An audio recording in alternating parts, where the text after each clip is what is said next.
Hi YouTube, it's Taiwan Car. Thank you so much for joining me again for another review of Damnation.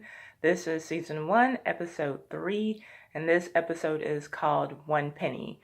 So this episode starts off with a scene which just looks innocent enough. Some boys playing baseball, and I guess one of their moms is watching over them, and we see a man who I guess is her husband come out, and they're just kind of admiring the skills of the boys, or at least one of them.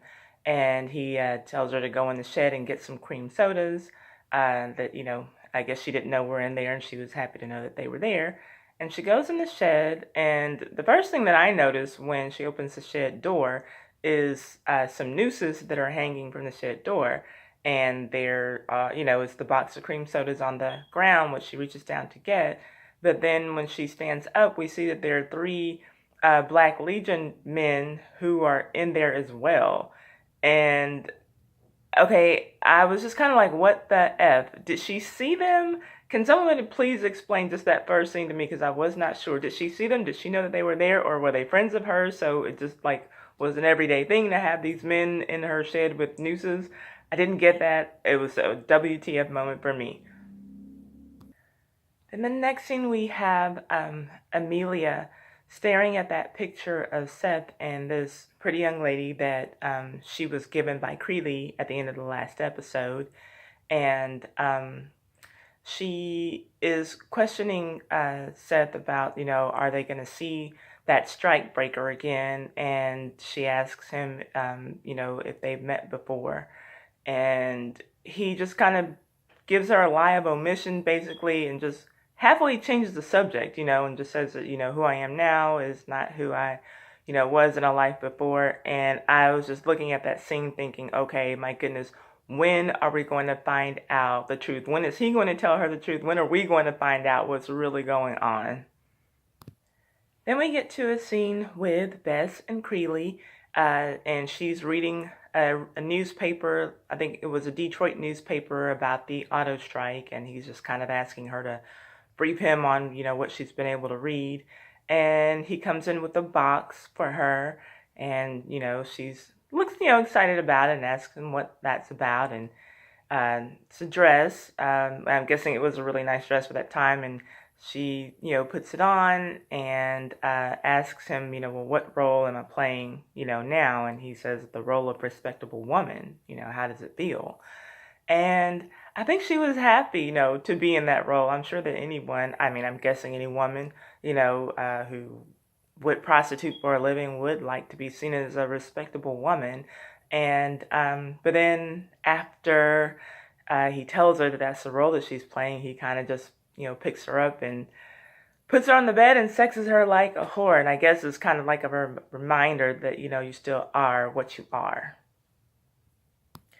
Then we came to a scene that just broke my heart. It was some little old lady whose property is being foreclosed on, and she's just trying to hold on to one family heirloom, this Bible, and the banker, Calvin Rumpel, is there, and he's got to just do his job and take everything, including this Bible that, and that she wanted. And, he even asked her, well, do you have like basically a receipt for it to show that it's yours? And she's like, it's been in my family for generations. He doesn't care. It's his job, it's his duty to get everything out of the house. But he does let her know that she's able to bid on it. And I was just so disgusted. I'm like, okay, I know you need everything, but really, like, even her Bible, that made me, I was disgusted with him and just really sad about the scene. Then we get a new character. It's Sheriff Don, and he's talking to his dog, Jelly Roll, which I thought was so cute. Little scruffy looking dog. I love dogs, but anyway, he's basically just kind of, going through his morning, preparing breakfast for him and his dog, who eats at the table with him, and talking about what he does and kind of explaining why he is the duplicitous person that he is. And I guess thinking that at least his dog might buy it, but I think that even Jelly Roll was just looking at him thinking, you're totally full of shit, but you give me bacon, so I'll do whatever you want me to do, Sheriff Don.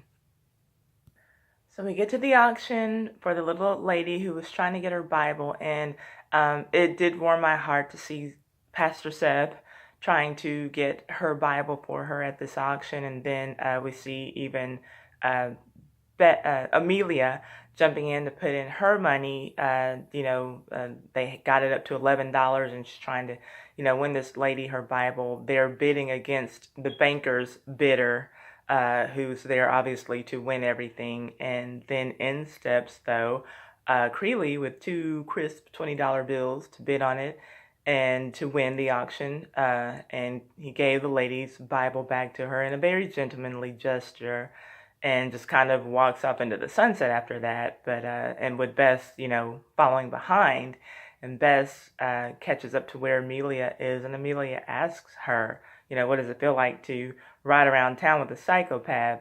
I think Bess's answer was something along the lines of, you should know. At least I get paid to do it. And so, interesting seeing those two women just kind of face to face, and knowing that they're both with brothers, and even though they're kind of on opposite sides, they're probably very much alike, those women, and those women probably have more in common than they really know. Then we get to our favorite gun-toting girl on this show, Connie. She's sitting down to eat with her new daughter, who has become her daughter by default after Connie killed the girl's dad. And they're, eating at a diner, and Connie's telling her how to properly hold her fork, and the girl's like, but I can't put just those little, teeny bits on my fork because I'm hungry. And Connie lets her know that the world doesn't care about what you want. The world cares basically about order and doing things right.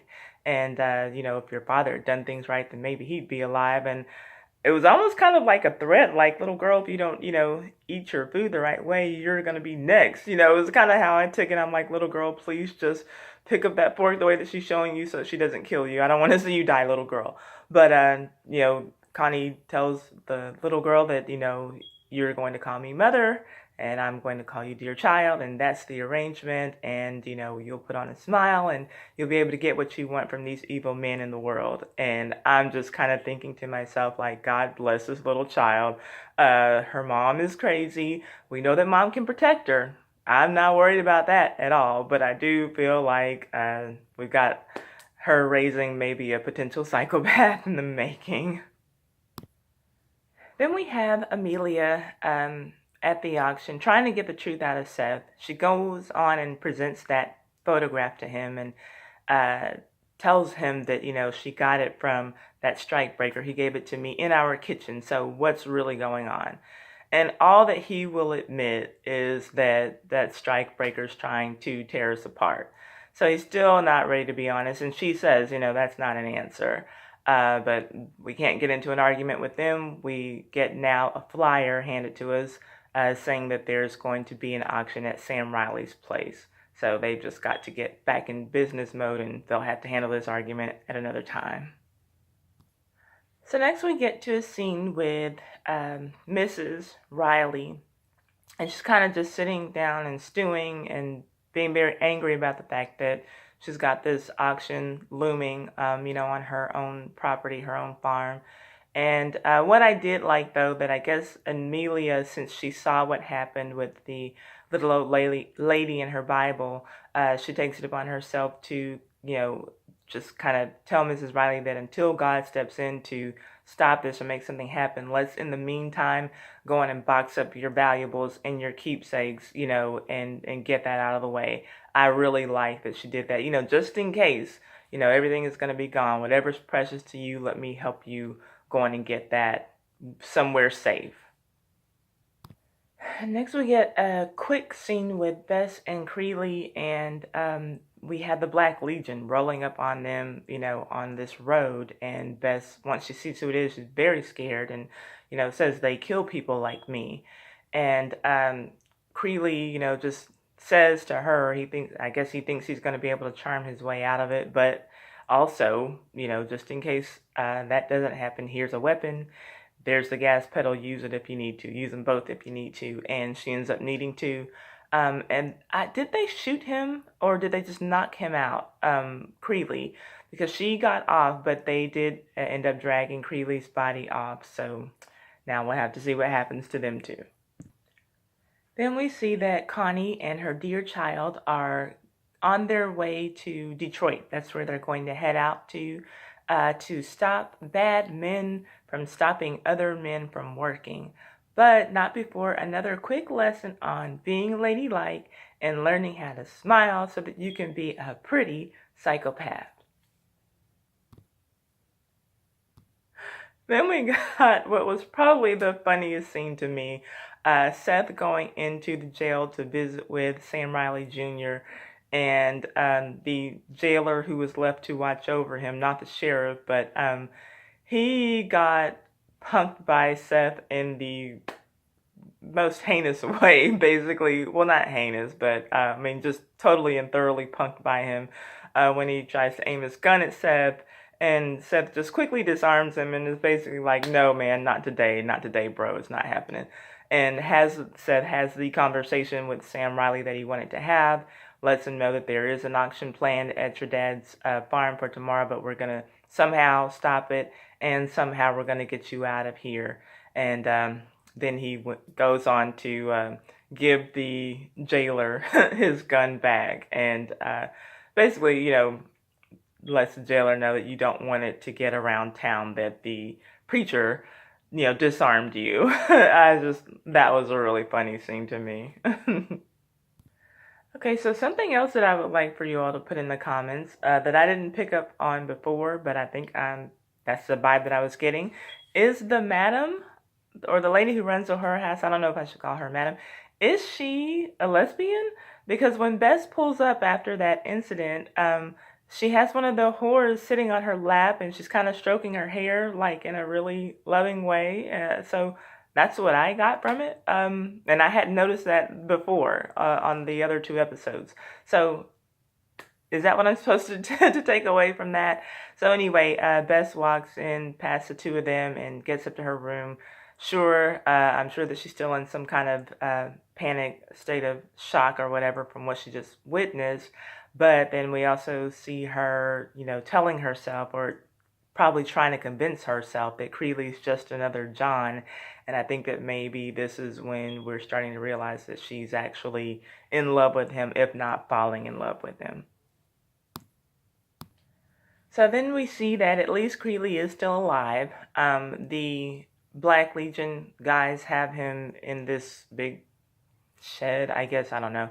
And he's hanging, but he does have a stool underneath him, and they're asking him some questions, but they seem to be very offended and taking it very personally that he's riding around town with a black whore, a Negroid whore, as they called her, and they, want to know where did he pick up his taste for black meat.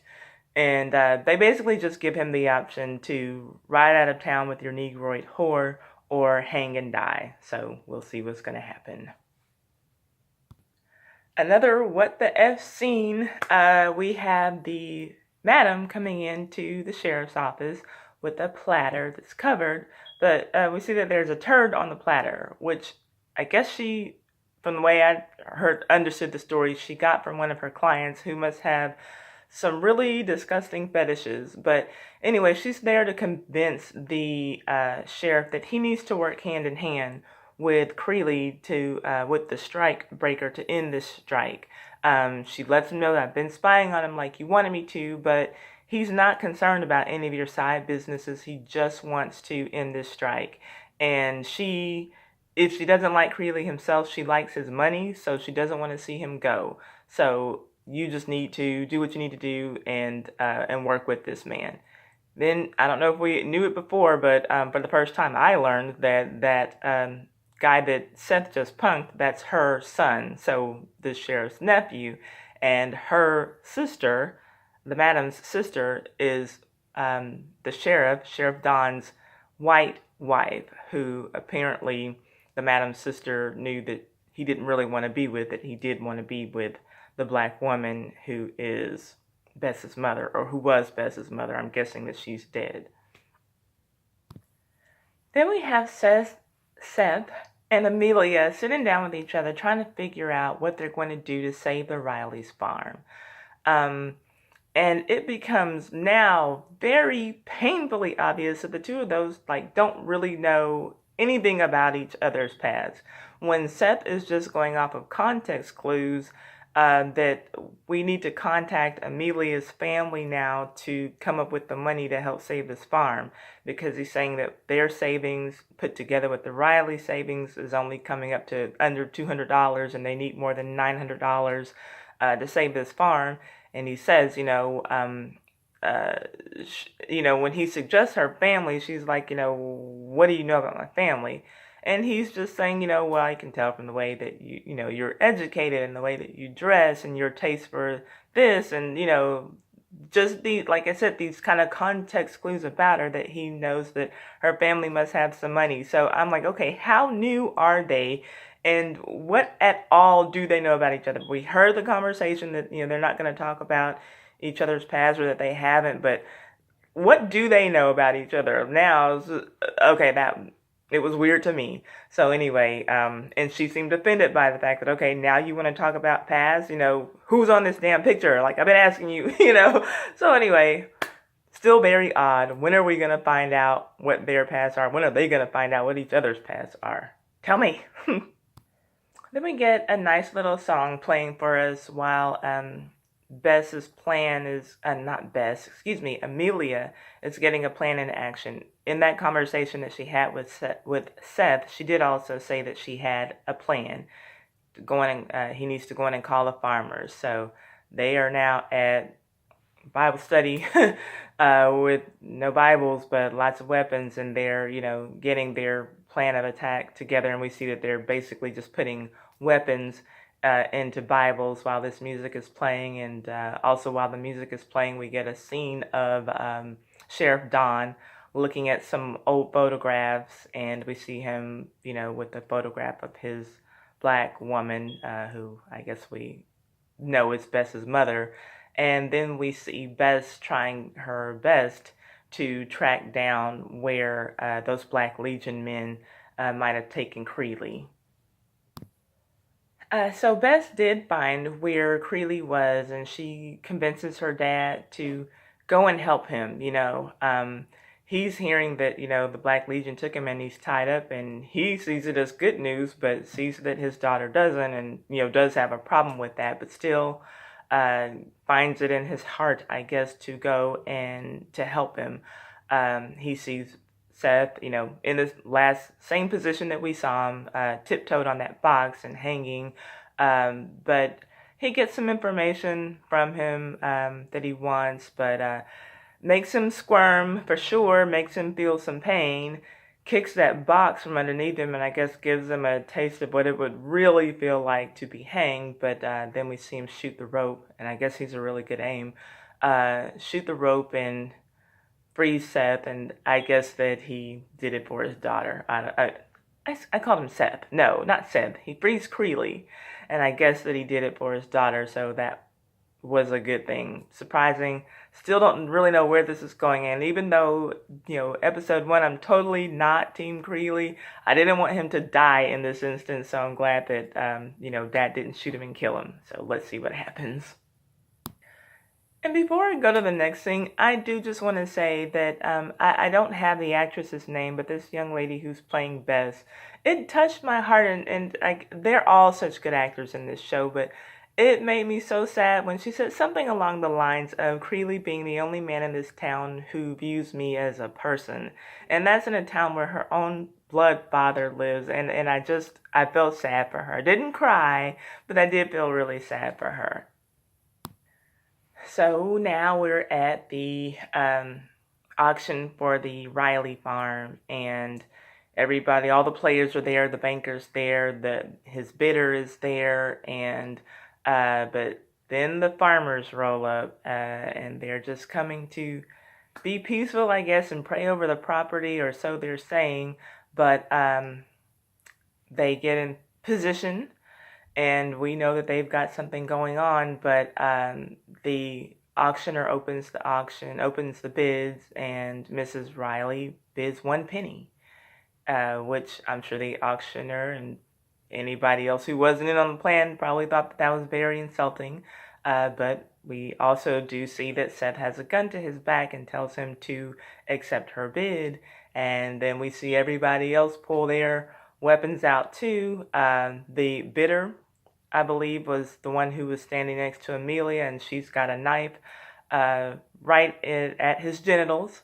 And so I guess he's not going to bid. Nobody decided to make any more bids. And so now we have the Riley's farm being won for a 1 penny bid. So the point goes to the strikers for this round, but I have a feeling that this is not the end of it. We saw the bidder pull off and refer to Amelia as that bitch. And not only that bitch, but that bitch who signed her death warrant. So I have a feeling that, I'm sure that this is clearly not the end. We're only in episode 3, and I think that there are 8 episodes in this season. So Amelia tells Seth to come and join in the celebrations, for the victory. There's nothing against the law about that. And he goes on and tells her the truth, or I'm hoping that it was all the truth, or as much as, she needs to hear about the girl in the picture. Pretty girl, actually, in that picture. That was a nice picture, the two of them. And he tells her, that this is someone who is dead because of Creeley, and everything that I'm doing now is about righting that wrong. And that's pretty much where the episode ended. Again, I have to give this episode an A+. I am particularly impressed with the women in this show. And I say that, all the actors are great, don't get me wrong, but I'm saying that I'm so impressed with the women because, or I even should say the writers for these women's characters, because when we think of women in a 1930s role, I think that we definitely think of them as more subdued and, more genteel, and I would even say more feminine, or, kind of like in that woman's place that we like to box women in, and especially in a certain time frame and in that day and age. But these are all strong characters. The writing is great, and these women are playing the roles so well. Amelia, Bess, and Connie, oh my gosh, I gotta give it up to them. They make me excited about watching this show. It's not just the men, and they're not just, women who are just standing by their men, but they're making things happen. They have plans. They're, the brains, in many instances behind what's going on. And so I like to see that. So again, glad that the farmers got this victory. I have a feeling it's going to be a short-lived victory for them. I'm really curious as to see what's up the sleeves of the bankers and the, I guess the powers that be in the episode to come. So I want to know what you think. I guess, what did you think about this episode? Do you have predictions for episode 4 or for the rest of the season? Just let me know. Let's talk about it in the comments. Thanks again for coming. Thank you for, sticking with me on these reviews. And let's just see what happens for the rest of the season. Hope you have a great one. See you on episode 4. Bye-bye.